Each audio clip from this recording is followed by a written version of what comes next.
So it's 6 p.m. in Beijing time now. Welcome everyone to join this online discussion, and yeah, we can start from now on. So good morning and evening, everyone.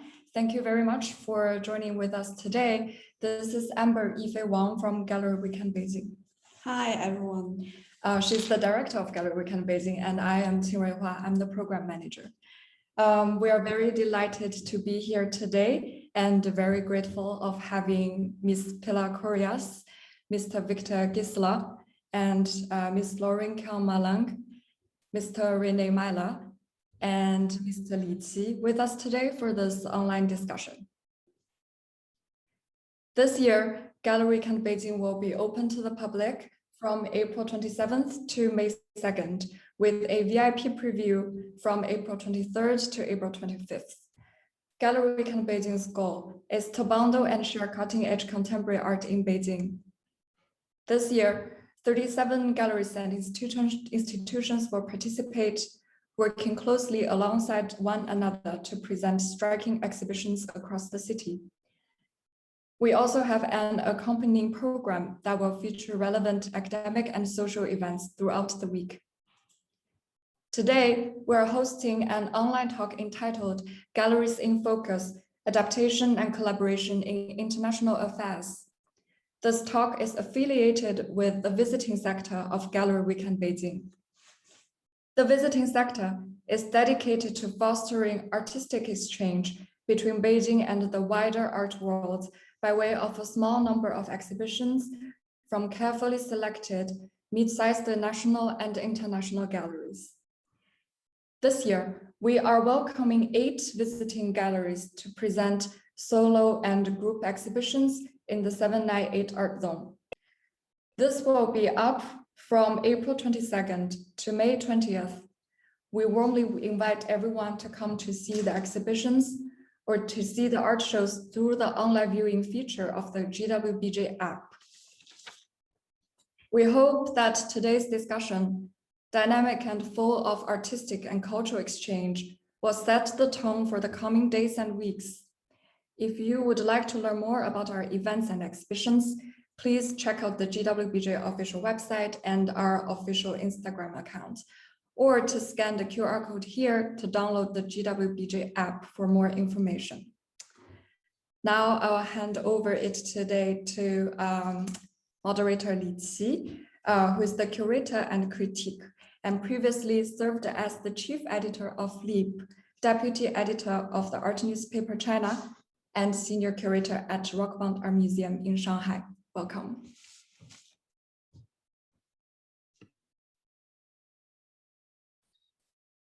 Thank you, Yifei and Gallery Weekend Beijing for organizing this event. I am very happy to moderate this panel, and I'm grateful that our panelists based in London, Zurich, Beijing, and Hong Kong are able to join us today. Glad to have you here. The year 2020 was a challenging year for the art industry. The pandemic has caused the galleries, museums, and art fairs to seek alternative approaches to deal with restrictions of physical interactions, gathering, and travels. Most of our contacts and communications has been taken up online, especially with international exchanges. Today, we are going to talk about how the gallery sector in the industry has dealt with the status quo, their strategy and maybe concerns, and the outlook into 2021. As a reminder to our audience, please leave your questions to the panelists in the comments. We will have a Q&A section afterwards. So before we get into the discussion, I'd like to ask our panelists, Pilar, Victor, Lorraine, and Renee, to each give a 3-minute recap on the highlights of the gallery program in the last year, and works some of the galleries are bringing to Gallery Weekend 2021, so that we can establish the context of what we have achieved in a challenging situation across the globe. So Pilar, would you like to start?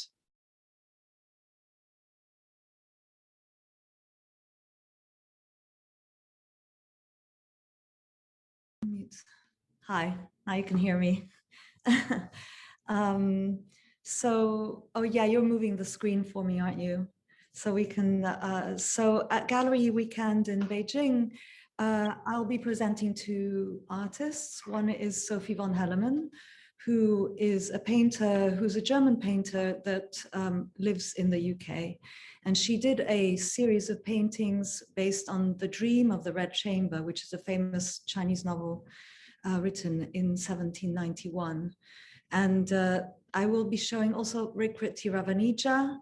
You can continue with Sophie von Hellemann, and there will be a series of 3D bonsai, 3D sculptures of bonsais, which are placed in the middle of mirrors, like Robert Smithson artwork would have been in the 1960s.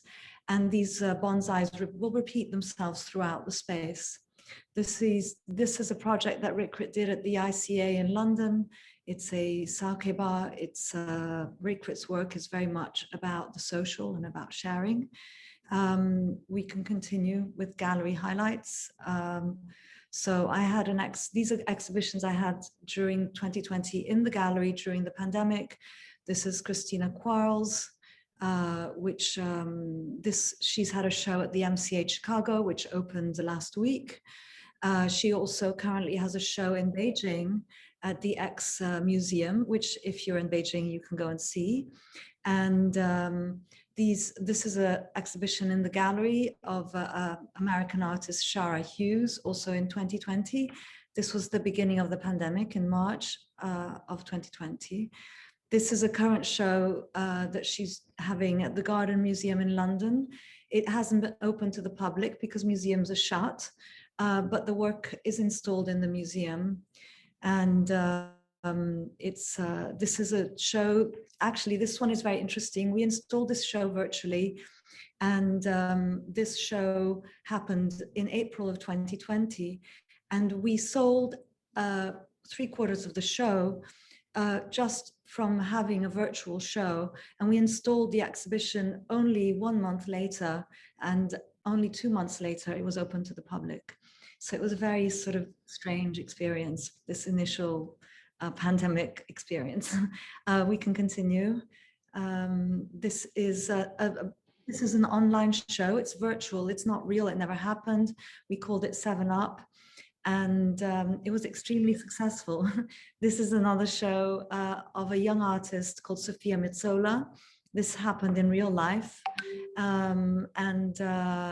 This is another show that happened in real life. It's a young artist called Cedric Chisholm, who's American. And this is another show that happened in real life very recently. And this is Gisela McDaniel in the gallery this past September. We have institutional highlights here coming up.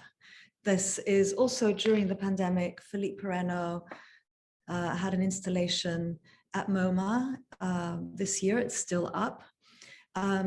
Shabalala opened at the ICA Boston, and the show was open and closed throughout the pandemic. Suije opened a show at the Taipei Biennial, and which recently came down. So the paintings were painted during the pandemic, and they opened also during the pandemic. Tala Madani had a show at the Vienna Secession, and this also happened during the pandemic. Rachel Rose opened at the Lafayette Anticipations in Paris. This show also opened during the pandemic. Vivian Zhang opened during November during the art fairs this year in Shanghai at the Tank Museum. So it was at the end of 2020. And Wula von Brandenburg also opened during the pandemic at the Palais de Tokyo, which it was a big show, and it also had to open and close at different moments when the cities were in or out of lockdown. What was interesting is that most of the exhibitions were installed virtually, and the artists could not come to the openings. And in the gallery during this period, we also were it was funny. We were talking about real shows and fake shows and what was real and what was fake. And the two started to merge and we couldn't figure it out anymore. And now we have to run concurrent exhibition programs, which are real and virtual. And we have like a schedule for both. Anyway, that's it. Thank you, Pilar. Thank you very much. Victor, would you like to share the gallery program? Hello to everyone.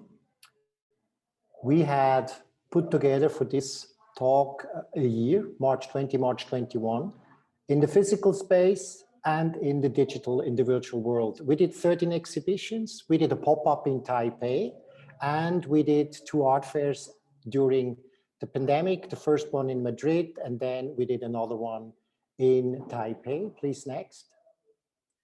We had started the year with a historic exhibition by Paul Teck and Peter Hujar, and introduced in a second solo show the Spanish artist Jacobo Castellano. Next. Then we continued, and this was the first show, Nobody Could Travel. Jitka Hanslova, I did entirely with the cell phone with her, and the curator of the former curator of the Photo Museum in Winterthur, who is a big connoisseur of her work, helped me to do what you see in the back wall, which is a very, very complicated Russian hanging with her work. Never done that before. And on the right side, you see Michi Perespoglio, which we had in the gallery weekend participation 2 years ago. Mitchell couldn't travel. I did the whole thing with the cell phone. Next. Mulligan, a gigantic exhibition run through the whole building, 50 years of work. I work with this famous and very important artist since 33 years. He couldn't come. I did the entire exhibition myself. And then sadly, Sang Kun Kun, a fantastic young artist from Beijing, worked the whole year. I hoped he could travel, couldn't travel. I opened the exhibition without him. Then I decided no more solo shows because the artist can't travel. I felt, especially for younger people, terrible. Next. So I did Giorgio Morandi with Luigi Ghiri, both artists who are dead. And I asked Konrad de Dobelar, a young sculptor from Brussels, to make some sculptures and build it up in an exhibition. And in January 28, I opened an exhibition with all artists having something to do with Zurich, Switzerland, who are in the program of May 36, because I was tired and, as I said, disappointed that the artists could not attend their own opening, especially with young artists. Next. Now, as I said, we had Arco, we did Taipei, we did the pop-up Kairos in Taipei because of Hong Kong being postponed, canceled. All the material I had already in Hong Kong went to Taipei. You can see that on the right side. Next. Then, of course, like everybody in the world, we had to start the virtual program. So first I introduced May 36 gallery with a long talk. Then I started to use the possibilities of digital with Trouvaille, add to the collection. These are newsletters which we send out about artworks where I want you to look at. Then we did virtual art fairs. We did talks with artists, and we have virtual exhibitions like everybody else. This is a newsletter.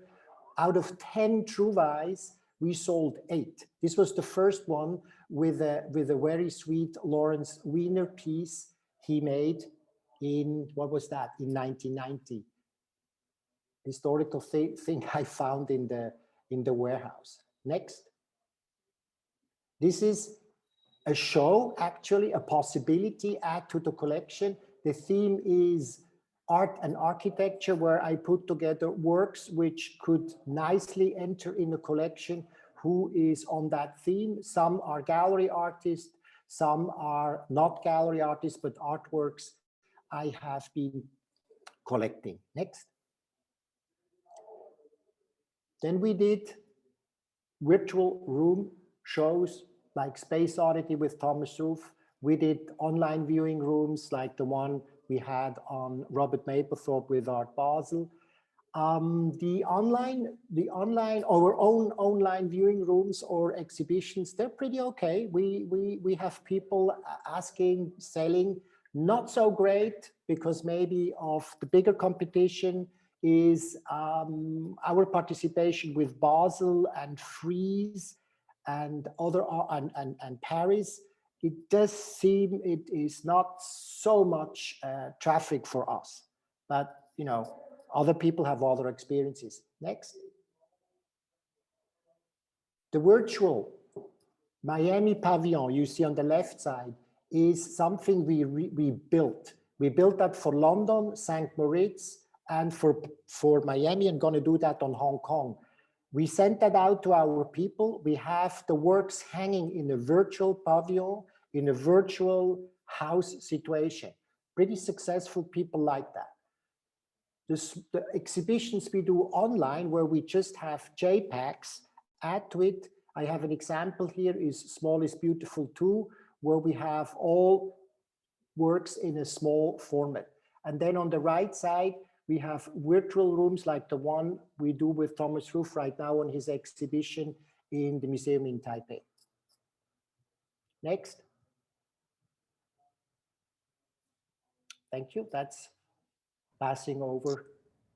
All right, thank you, Victor. Lorraine, please. Hello, everyone. Thank you, Beijing Art Weekend, for having me. So I wanted to give you an overview of what we did this past year. It has been extremely difficult in Hong Kong because we started with the pandemic at the very beginning of last year. Let's go to the next page, please.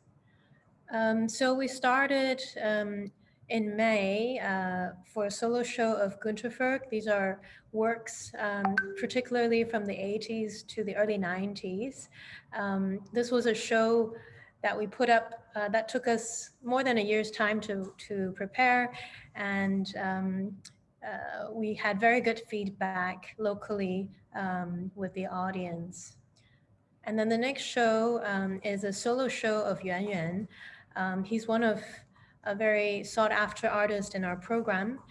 He has moved to Berlin more than a year ago now, and unfortunately, he wasn't able to put up the show with us. And so he sent the works to us and we set up the show. This was particularly an exhibition that happened during COVID. So I wouldn't say there were so many visitors, but for those who came, they really spent the time to physically engage with the works. So for us, it was still very meaningful to put up the show.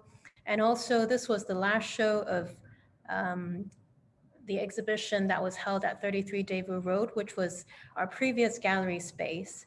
And afterwards, we moved on to having no space up till now. So we are actually in process of building the new space in Hong Kong.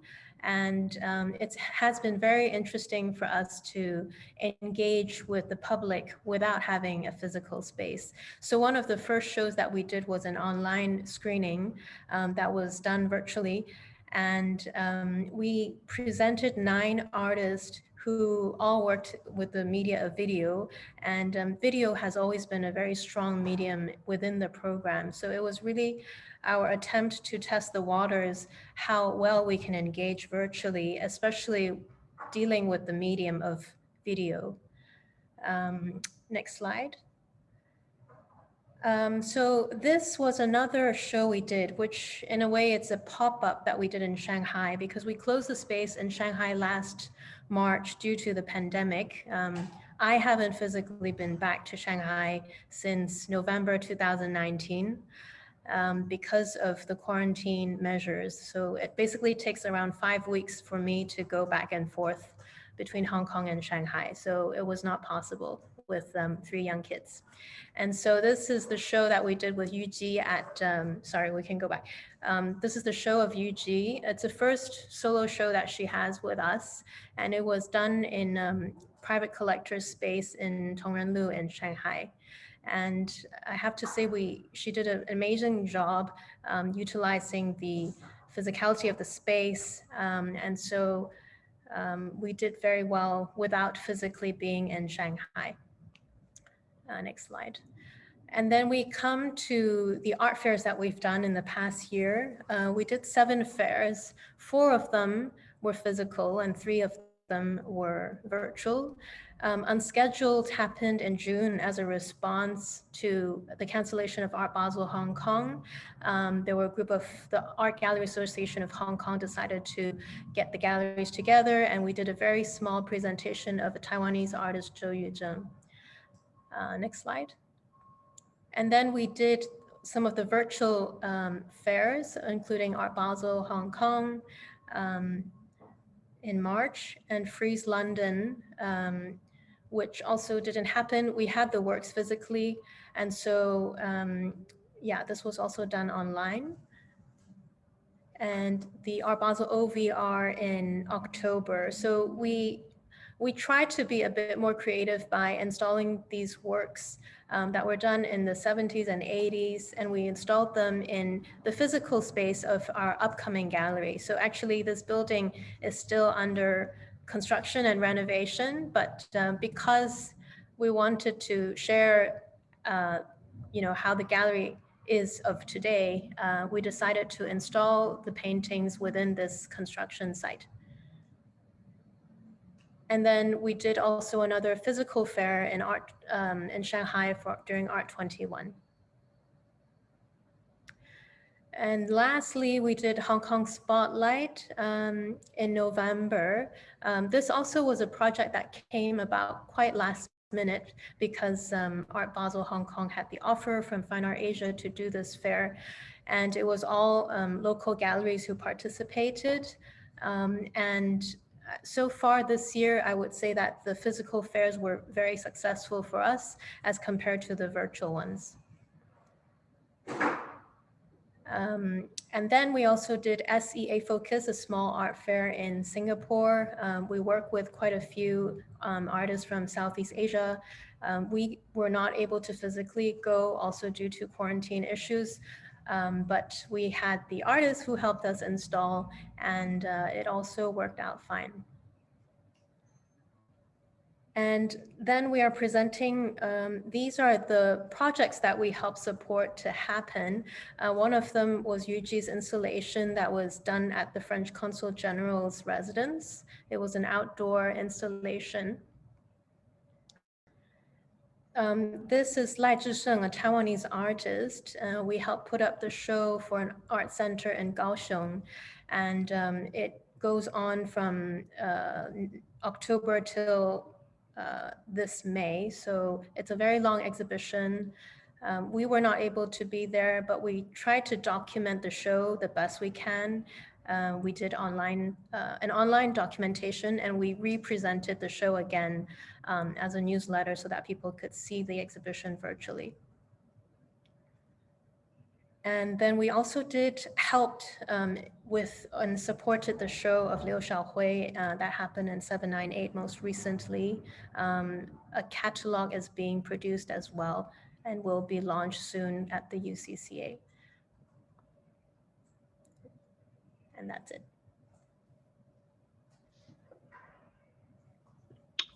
All right, thank you, Lorraine. Renee. All right. Hi, Alicia. Hi, everyone. Hi. Greetings from Beijing.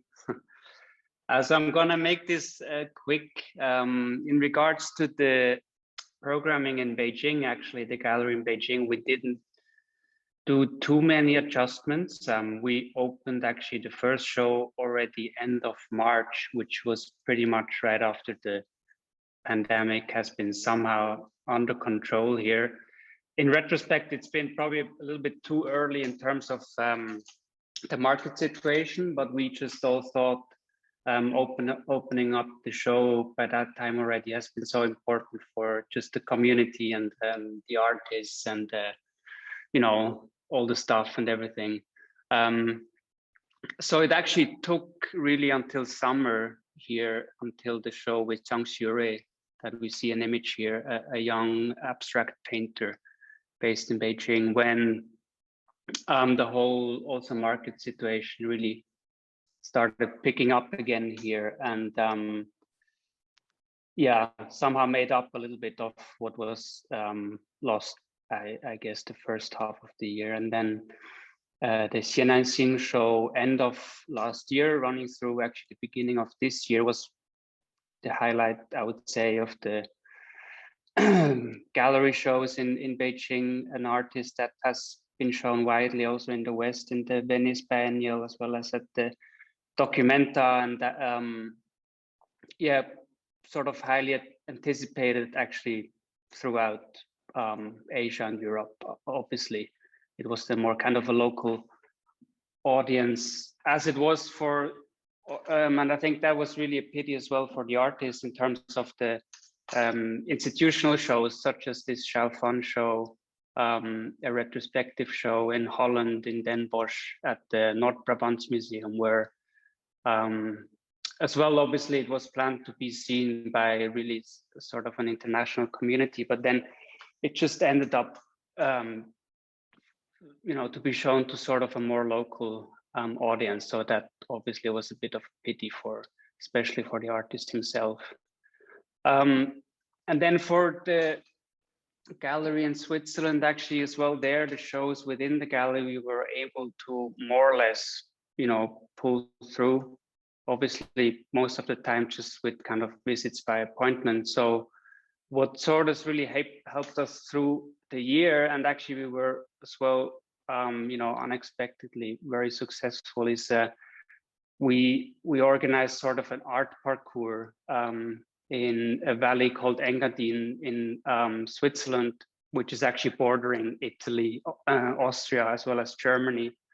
And we sort of took artworks from artists we represent to different spaces in those historical houses. So some of the buildings, as the one you see here, is actually more than 400 years old. So in this example, we brought the work by Ai Weiwei into a 400-year-old cow stable, actually. So that. And then, for example, this is a young Chinese sculptor, Hu Qingyan, and we show these sort of steel sculptures in an old, or in a former cheese factory. So this is actually, or another example here in a sort of an old cellar in one of those houses, and I think that there you could really feel it. This whole valley has kind of a long tradition of intellectuals as well as artists living and working there, such as Nietzsche actually has been working there for many and living there for many years, or Giacometti is actually from the same area. So it has this very special vibe, and through sort of being easily accessible from also at the countries around Switzerland, it almost was like sort of a refuge throughout that summer for many kind of collectors or general, like really art lovers. So that was really a nice experience. Yeah, and then now we're already actually on the current show that will also be on throughout the gallery weekend. It's a group show of kind of the all the artists of our core program, and it's the whole idea started with also that it's coinciding with the our Beijing space 15 years anniversary. The whole development of the show actually then really proved to be very interesting, because it really led, or it triggered sort of a discussion also among the more established artists we work with, such as Xiananxing, Wang Xingwei, or also Qiu Shihua, and then with the sort of younger generation. I feel this is something that even within the community, sometimes the artists themselves, they didn't really have a chance to catch up as before.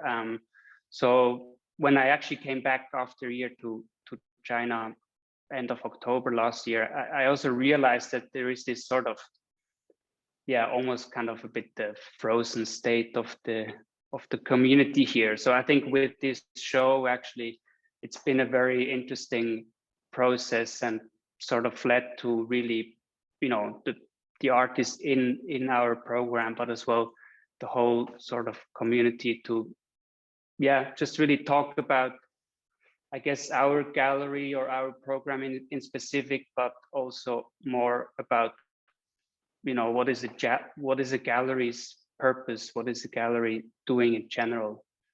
Yeah, thanks.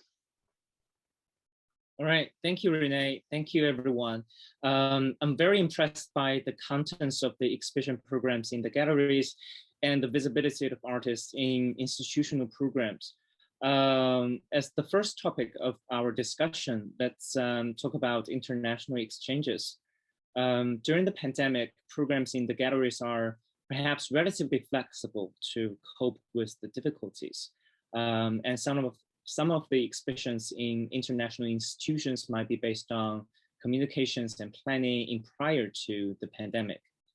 As we're now in the second quarter of 2021, do you think it's becoming more challenging to promote artists overseas?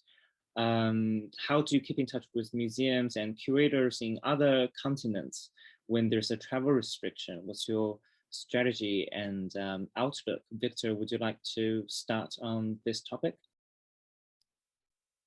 Well, it's what we do right now. It's the Zoom, it's the mail, it's the telephone.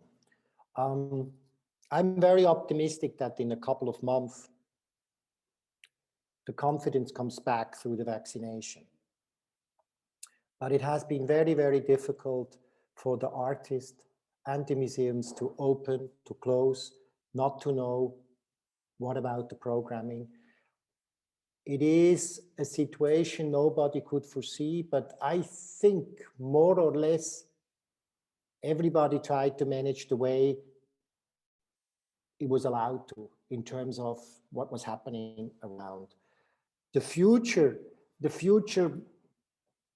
situation we don't know yet, but I think that it's probably parallel, that we are eager to see each other, that we go back into the studios, we go to see the people come and want to see us. We will go into, let's say, small art fairs. We will see that coming up very soon. And at the same time, we will keep our tools which we are using aside. The digital tools, they will not go away, and it will help us even to be, let's say, 24 hours around in contact. We learned that from the pandemic and we adjusted to that. We all know that digital does not replace seeing us or being in front of the artwork and talk with the gallerists, curators about the work. That is still what we learn now, advantage of the real situation. There's nothing who can top that. Of course, in the digital zone, you can do tons of things, as we all know, and you have all the possibilities, but it's never going close to the experience one have to meet somebody or to be, like in our world, in front of something which may challenge the way you look at something. And that we learned from the pandemic too.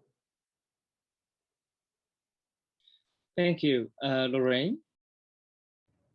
I would say artists in the past year have been quite used to the fact that discussions with institutions are delayed and can be further delayed until when things come back to a norm. However, I think for those who have done the groundwork with institutions prior to the pandemic, they are obviously at a better state because we are just continuing the existing relations and existing discussions with institutions. I would say that these relationships that were built in the past are more precious than ever because the fact that we are able to connect through the phone or virtually, we already have built a certain amount of trust between us. And so I think the connection just by updating the existing contacts we have who have been interested or want to be updated with our artists.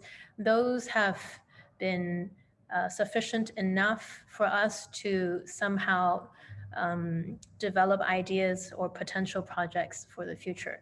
Whether or not it's going to happen or whether it's going to happen in the coming year, that's still to be determined, but I don't think that's that important. I think the most important thing today is that connections remain as they are, and they are nurtured in a way that is meaningful to us, the gallery, the artists, and the institutions. So I'm not too worried about keeping contact with them. In a way, I think having a pause this year somehow has also been encouraging for us, because somehow we still managed to survive. We found our way to sustain ourselves. So I think that it's in a way a good way to correct whatever is has not been healthy for the art market or the art system. And it has given more time for galleries to rethink their approach, and more time for the artists to think about their work, because they're not in a rush to produce for the next art fair. So I think there are many positive things to come out of this pandemic. All right, thank you, Lorraine. Renee, would you like to share some of your thoughts? Yeah, I agree. Obviously, I do think that there are positive things coming out of the whole experience, and also slowing down certain things. I think especially for many of the artists actually I talked to, they were kind of even appreciating a little bit that situation. I think also a lot of galleries have proven to be quite resilient. I thought at the beginning, I thought it's going to be very tough, and we would hear much more about closing downs and so on. It's maybe connected with the fact that we're just not so much, at least in a short term, relying on a big quantity of visitors, but rather this kind of personal, contact. And this was still possible for I think for the most of the time. But I'm obviously, I think everyone should be more worried also about museums, because they do actually rely on visitors and kind of this really the broader public. And this I just really do hope. I mean, there's obviously all the big ones there, they have government support, and hopefully they'll keep having government support. I mean, especially also in Switzerland, there's so many smaller and middle-sized museums that are really going through a tough time. So I'm not so sure about the situation for them. Yeah. All right, thank you, Renee. Pilar?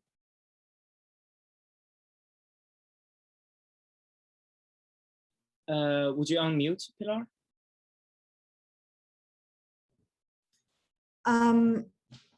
I think that's at the beginning of the pandemic, it was super stressful for everybody. And we went really, really quickly online, and we got a new website, and we organized OVRs, and it was, I understood that it was all about the screen, and it still continues to be all about the screen. And that's, I mean, it's selling work is not been the issue. It's more about exhibitions and how exhibitions are viewed, and the kind of, and also keeping artists happy to let them know that people are seeing their work. And I found that there's a really big difference between doing a show virtually, even like putting works in a space that looks real, but it's not, than actually putting a show up in a real space and then photographing it.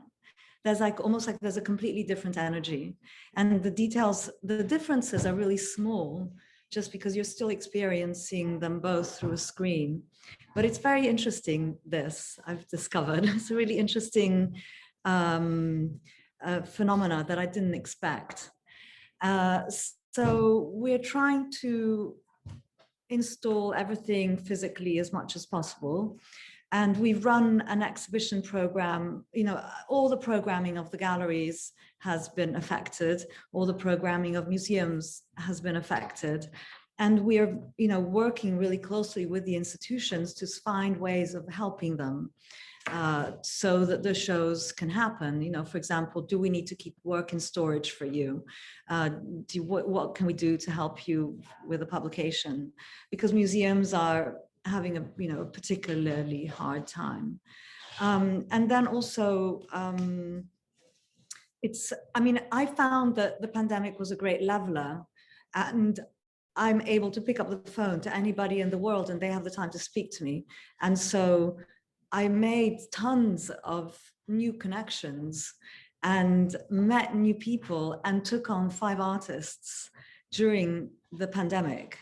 And it was almost like not traveling allowed my energies to go somewhere else. And I felt better health-wise because I didn't have to be on a plane every 2 days. I mean, it just became too extreme because not traveling at all as opposed to traveling all the time. There is a kind of nice thing in the middle, which I think that is what we all want. And I think that I'm a bit worried for institutions, I have to say, in Europe, well, in the West, because they are the ones that really have suffered and will suffer. Even here in London, museums cannot reopen until the middle of May. And as a gallery, we're open. We opened this week. And they do rely on visitor numbers. And also they're much bigger operations. So galleries are very nimble. And so, you know, we can change our programming very quickly. We can move online really quickly. We can do things, you know, in weeks, because it doesn't have like this bureaucratic system that a big public institution has. So museums, I think, have adapted online much more slowly. I mean, and you can really see who's got really good digital departments and who doesn't. For example, I think the Guggenheim have done a very good job. Anyway, it's interesting to see how they adapt. And hopefully in the future, there'll be a balance where the digital is not going to go away, but then we can choose the travels that we want to do. And maybe it might be more harmonious than what it was before the pandemic. So that's it. All right, thank you, Pilar. Thank you for your optimism. I'm sure the galleries are dealing very well with the this situation, but I'm curious, how do you find the collectors are reacting to this virtual shift? Do you think it changed anything in the demography of the gallery's client base? Does it change anything when maintaining relations with the gallery's existing clients? And also, does the digital approach bring any new clients, both domestically or internationally, clients that are more adapted to this online experience? Lorraine, would you like to lead this one? I would say virtually, we haven't been so successful, especially with art fair platforms. I would say that the reason is because the program of the gallery is not focused on two-dimensional works, and that has given us more limitations in terms of what we can show and what can be shown properly online, and to give people the right experience of the artwork.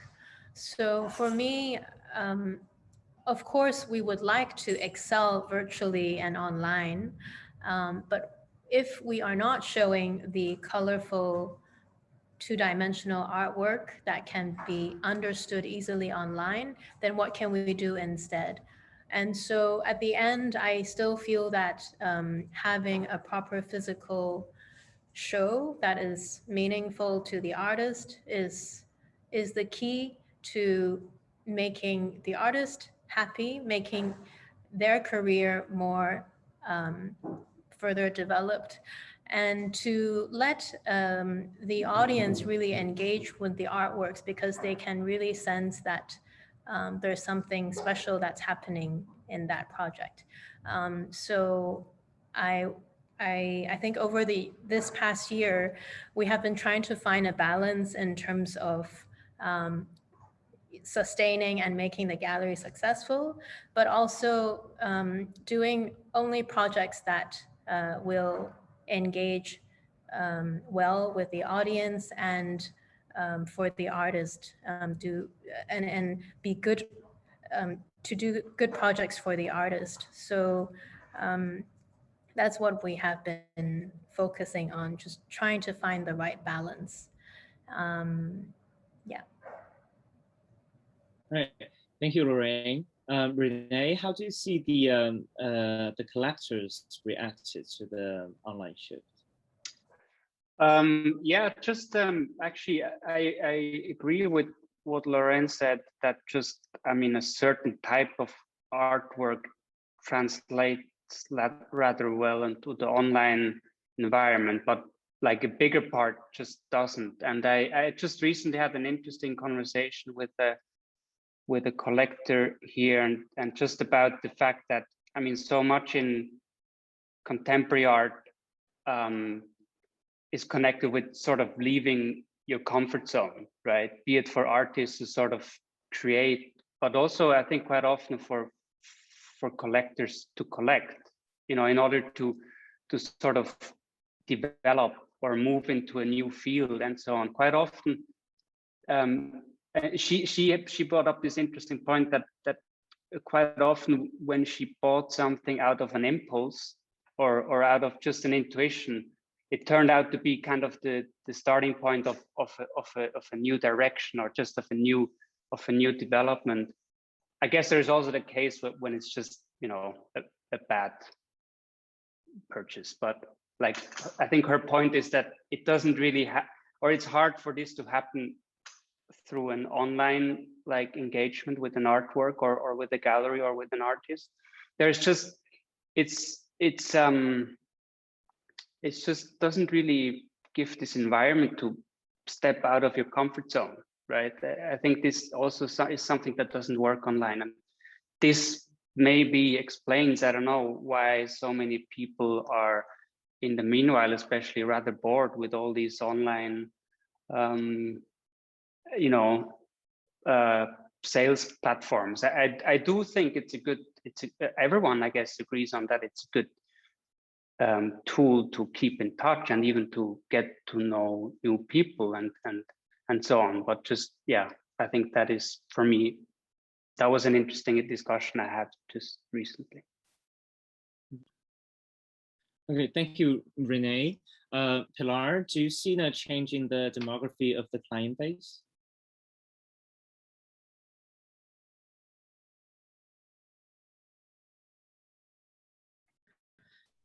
I felt that it became really international, and I mean, it was international before, but the reach was even more.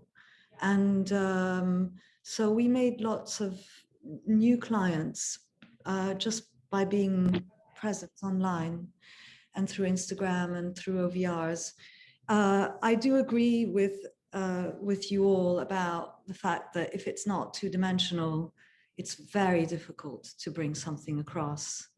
And I'm actually in touch with, there's a platform called Vortic, which is has been started by Oliver Miro, and they are, it's almost like it's a virtual platform where you can go and see exhibitions, and they're developing headsets where you can go and you can see, you can send the headset to a collector, and the collector can see and go through an exhibition or see a work in as though it was in front of them.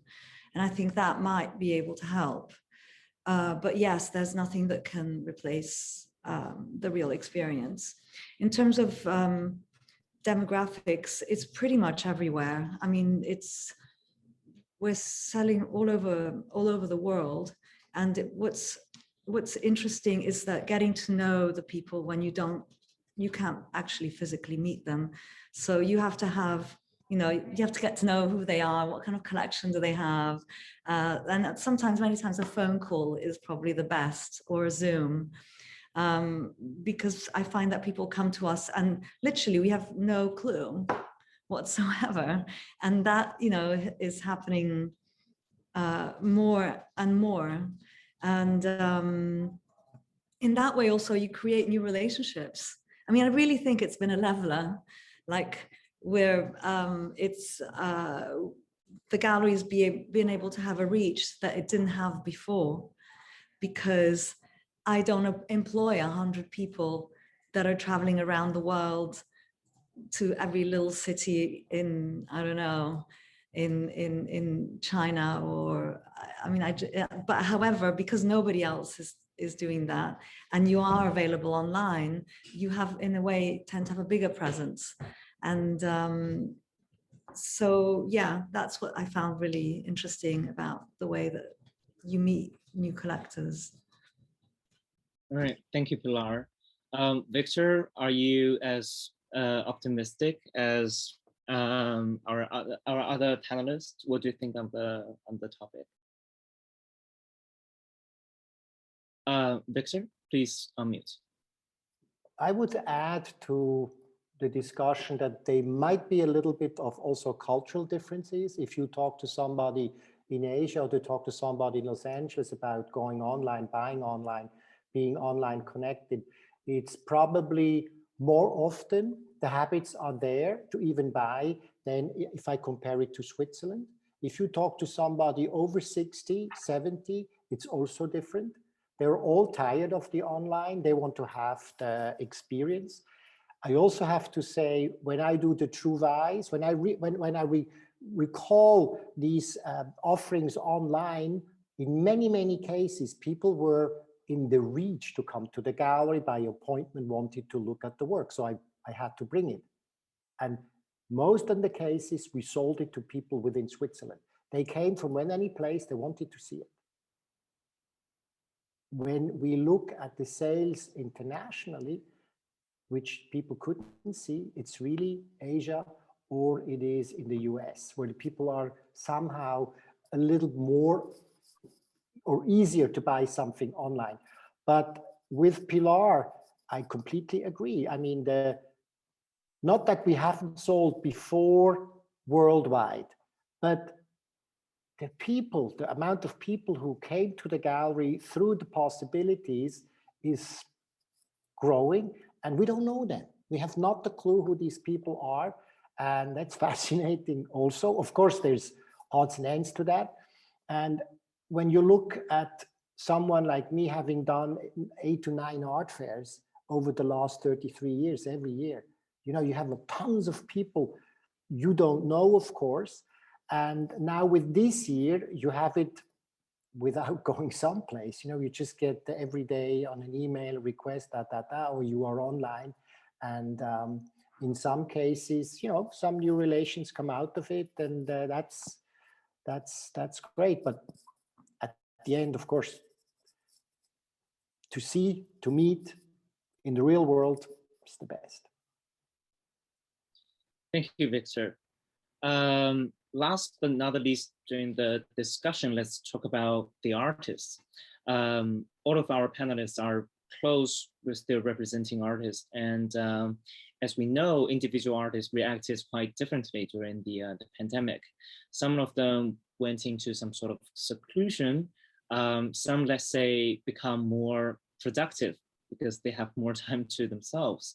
But overall, what do you think the pandemic has changed in the practice of the artists? Does it change anything in the way that you exhibit and work with them, especially with international artists that the gallery represents? Renee, would you like to lead this one?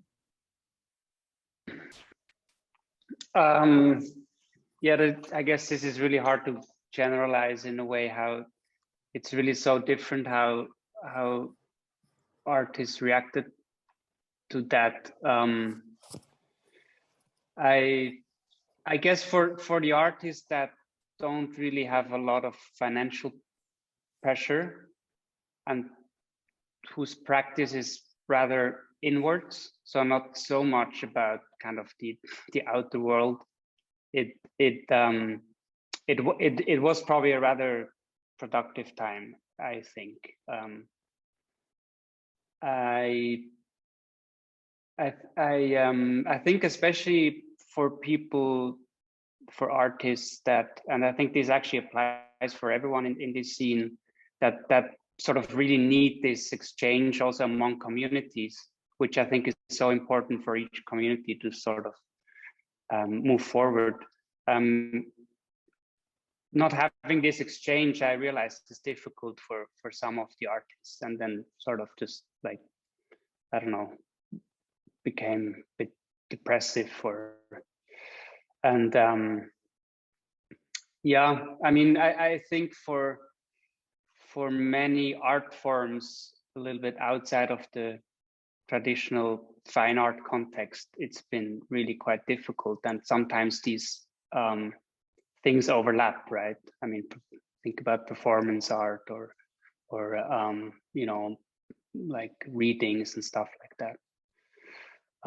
Yeah, but I mean, hard to generalize. I guess everyone sort of found their own way how to deal with it. All right, thank you, Renee. Pilar, does it change the way you work with international artists? At the beginning, a year ago, it was quite intense. The artists were all extremely nervous, and I had to call them all up and say, I'm here, the gallery's fine, whatever you need, I can give it to you. And I thought, I mean, it was probably the best thing that I could have done, is to make them feel that there's stability. And then some artists, you know, they were, I mean, artists in the end work a lot alone, and not all of them, of course. But I had different experiences from artists like Christina Quarles, who painted in her studio and really progressed in her work, to artists like Ian Cheng, who is making a huge production of an animation and is working with programmers and animators all over the world. And they were both really, really busy, but in different ways. So they, like, Ian needed to connect with like 30 people every day, and Christina was very much on her own. And I mean, artists adapt. And I mean, there are other artists that I represent that only make work for exhibitions. And so when exhibitions were postponed or cancelled, then obviously they slowed down in their production. So it was kind of a mix. But, you know, the show must go on. And so we all try to find ways of keeping things going, and artists do the same. They're not going to, you know, apart from one or two that I can think of, they're not going to like sit back and watch TV. They're just going to keep working or researching and just adapt to the situation. Thank you, Pilar. Victor, I think you've already mentioned that you canceled some of the solo shows because the artists couldn't make it to the opening. What else do you have to respond to the question?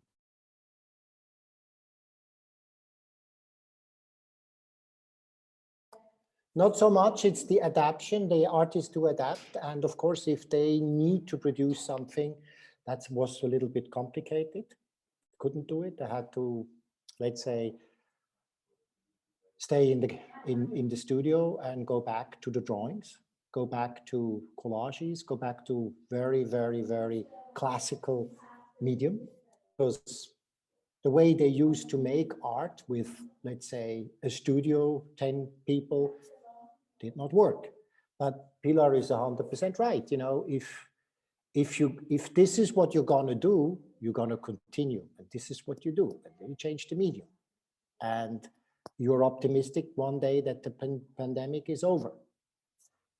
A problem, of course, is the financial situation. At the beginning, I have to say that the artist, of course, you get nervous if, let's say, you were not somebody who sold a lot before, and you go into a pandemic. So you can get really stressed.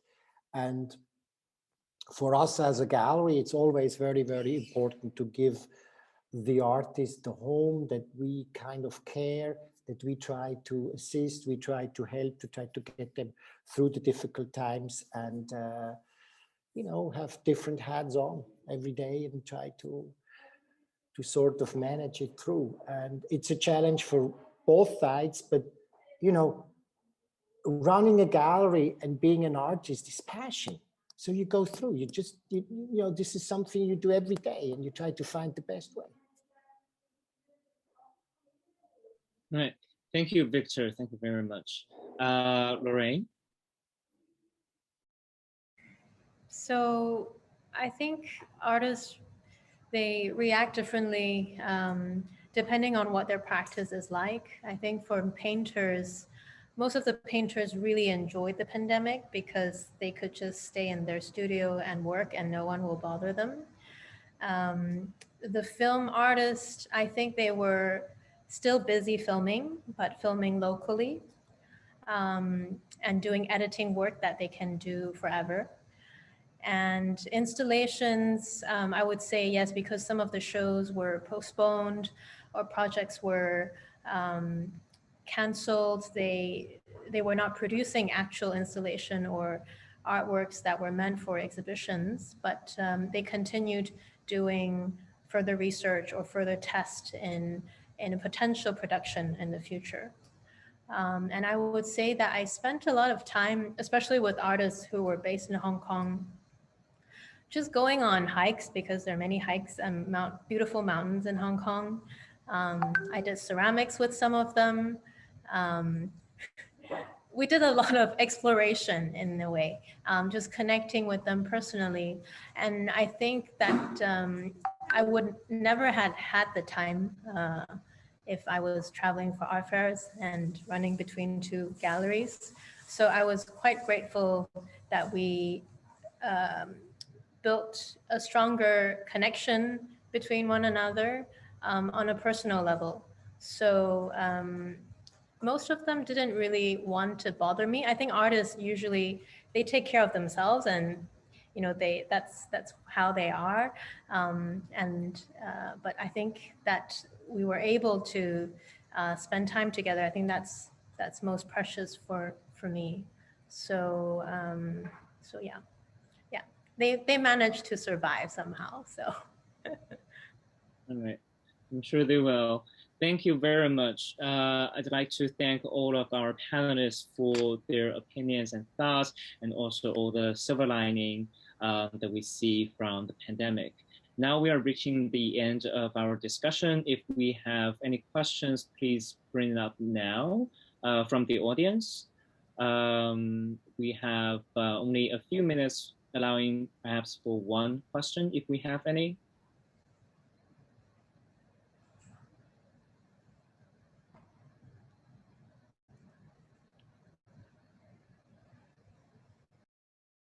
All right, I think our audience may be caught up in our discussion. This panel will be released, a recording of this panel will be released later on with English and Chinese subtitles, and a transcription will also be put on the Gallery Weekend Beijing's official WeChat page. I think that concludes our discussion today. Thank you again for all your sharing, and I wish you a great evening and a good day. Yifei? Thank you. Ciao, ciao. Thank you. Bye-bye. Thank you. Thank you. Thank you. Bye-bye. Have a great gallery Thank you weekend. so much. Thank you. It was good to speak to everybody. Thank you.